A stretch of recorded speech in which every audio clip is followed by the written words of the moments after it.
Shine परिवार के आप सभी कस्टमर, सभी एसोसिएट, आप सभी को Rashid Naseem, chairman shine group का प्यार भरा नमस्कार।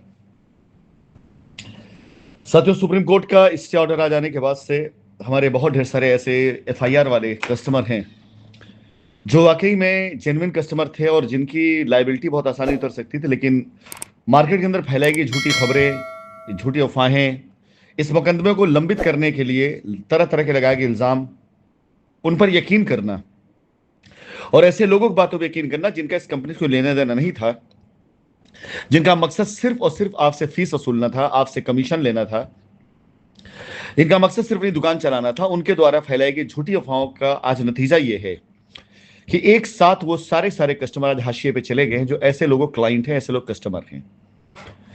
जाहिर सी बात है, कंपनी अगर इतनी लंबी लड़ाई लड़ करके आई है तो कंपनी ये देख के चलेगी कि किन लोगों की वजह से कंपनी की इतनी क्षति हुई है।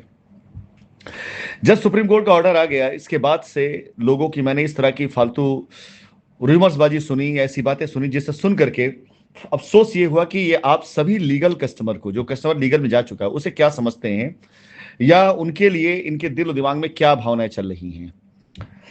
एक तरफ सुप्रीम कोर्ट का ऑर्डर समझने की बात यह है कि एक ऐसे 5-6 साल चले मुकदमे पर सुप्रीम कोर्ट ने ऐसे स्टे नहीं लगाया होगा। जाहिर सी बात है, वो फैक्ट, वो सारे पेपर वर्क, वो सारी चीज इतनी स्ट्रांग होगी, अन्यथा सुप्रीम कोर्ट में किसी भी अधिवक्ता को बोलने के लिए 2 से 3 मिनट ज्यादा समय नहीं मिलता है। 2 से 3 मिनट सिर्फ बोला जाता है, बाकी उससे पीछे पूरा पूरा काम करता है सुप्रीम कोर्ट के अंदर लगाए गए दस्तावेज, डॉक्यूमेंट्स, वो सारे काम करते हैं। आपको उन्हीं मुद्दों पर बात करनी होती है जो जेन्युइन हो, जो जायज हो। वहां फालतू के आर्गुमेंट नहीं चल सकती है। ये कुछ मिनट में अगर कंपनी का अधिवक्तागण ने इतनी मजबूती से अपनी बात रखी तो जाहिर सी बात है उसके पीछे बहुत स्ट्रांग पेपर वर्क रहा होगा। और स्ट्रांग पेपर वर्क उसका होता है जिसका केस स्ट्रांग होता है। मैंने आप सभी लोग सामने कुछ पॉइंट्स डाले हुए हैं। ये हमारी एसएलपी के अंदर के पेज की पॉइंट्स हैं, जिसमें आप देखेंगे कि अमित कुमार गौतम नाम की ये जो रिट थी, जिसके बारे में मैंने बहुत पहले कहा था कि इस रिट ने हमें इस मुकदमे को जितवा दिया है। अगर आप भूले ना हो, आपको याद हो, तो ये बात मैंने शुरुआती दौर में कहा था कि सारे सारे कस्टमर जो इसके अंदर बेगुनाह है वो सब फंस जाएंगे, क्योंकि फर्जी कस्टमरों की इसके अंदर लाइन लगी हुई है। याद करिए अगर आप भूले ना हो, मैंने आपसे कहा था कि इसमें बहुत ढेर सारे कस्टमर ऐसे हैं जिनका एक दूसरे में लेना देना नहीं है, लेकिन उनकी वजह से जो कस्टमर फर्जी हैं, फेक, उनकी वजह से सारे जेन्युइन कस्टमर फंस जाएंगे, अगर आप ये बात भूले ना हो। और आज तक हुआ वही है जो मैंने कहा है।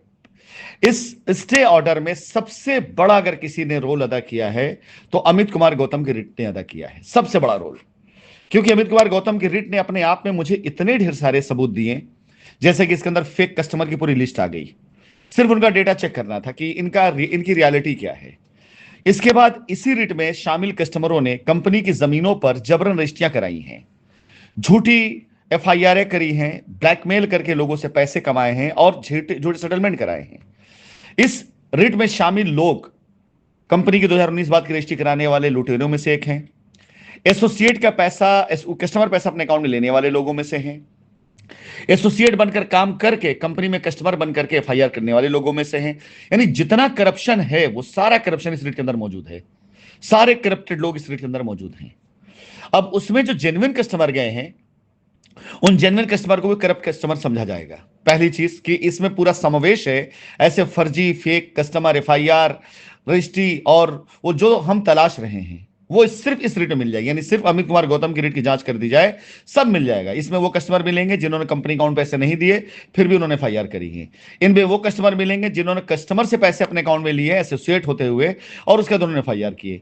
इनमें वो एसोसिएट मिलेंगे, कस्टमर मिलेंगे जिन्होंने एफआईआर कराकर रजिस्ट्री भी करा ली, उसके बाद भी क्लेम पे गए हुए। इसमें वो कस्टमर मिलेंगे जिन्होंने फर्जी समझौते करा के बेल भी कराया लोगों की कि हमें सब कुछ प्राप्त हो गया, फिर भी क्लेम पर आए हुए। तो इस तरह की फेक रिट सबसे बड़ी वजह बनी इस स्टे ऑर्डर की, जहां पर पूरे सबूत के साथ हाईकोर्ट में जब ये रिट डाली गई थी तो हाईकोर्ट ने अपनी जो टिप्पणी दी थी कि इस रिट की मेंटेबिलिटी पे भी डाउट है और किसका क्लेम है, कौन सी कंपनी है, कौन से इन्वेस्टर्स हैं, कोई सबूत नहीं है। ये जो ऑर्डर था ना, ये भी बहुत काम आया है।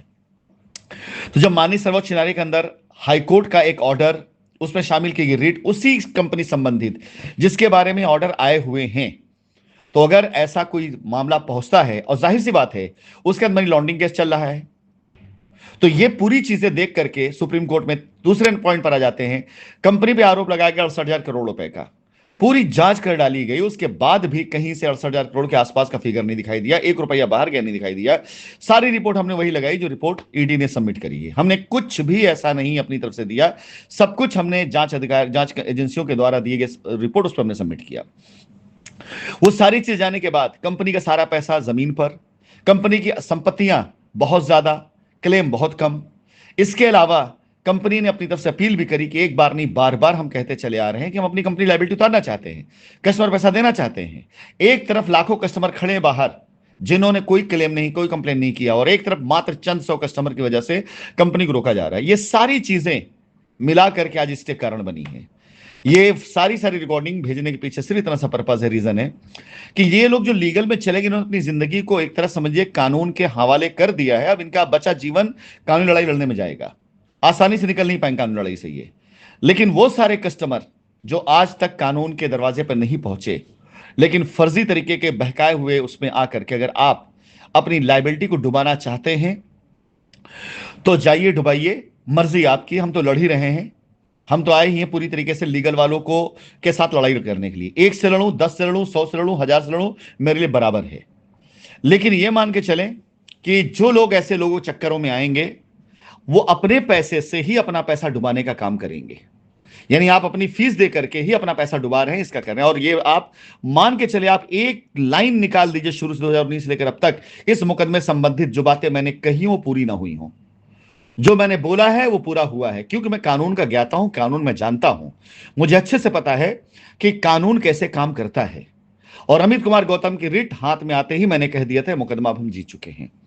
और आज आपके सामने अमित कुमार गौतम ने कैसे सबकी लुटिया डुबोई है ये आप जानते हैं। और ये तो शुरुआत है, अभी ये शुरुआत है। इस रिट के सारे कस्टमर और सारे एसोसिएट जो हैं उनकी जांच करते करते सारे लोगों की जांच हो जाएगी। ये सैंपल हमारे सामने है। अमित कुमार गौतम एक शोरूम का सामने वाला सैंपल है, तो वो सैंपल हमारे सामने है। इसे दिखा दिखाकर पूरी गोदाम की मैं जांच करवा दूंगा। पीछे जितने भी कस्टमर हैं जो फर्जी तरीके से जिन्होंने पैसा एसोसिएट अकाउंट में दिया हुआ है लेकिन रिटो में गए हुए हैं, वो सारे एसोसिएट जिन्होंने पैसा अपने अकाउंट में लिया हुआ है लेकिन रिटो में आए हुए हैं, सब कुछ अमित कुमार गौतम के उसमें मौजूद है। उसी को बेस बना करके मैं सारी FIR को चेक करवा दूंगा और उसके बाद देखिए क्या तमाशा दिखाई देता है। फिलहाल ये वॉइस रिकॉर्डिंग उन सभी कस्टमर्स के लिए है जो अब तक अपने को बचा के रखे हुए हैं, और उन कस्टमर के लिए जो मेरे चलाए गए मिशन अभियान में FIR वापसी का और रिट वापसी जो मिशन चलाऊंगा उसमें जो लोग हिस्सेदार बनना चाहेंगे उनके बहुत काम आने वाला है। इसके बाद आपकी मर्जी है, पैसा आपका है और करियर आपका है, आगे की लाइफ आपकी है कि आप इसे मुकदमे में गुजारते हैं या सुकून से अपने घर पैसा लेकर बैठते हैं, ये डिसाइड आपको करना है।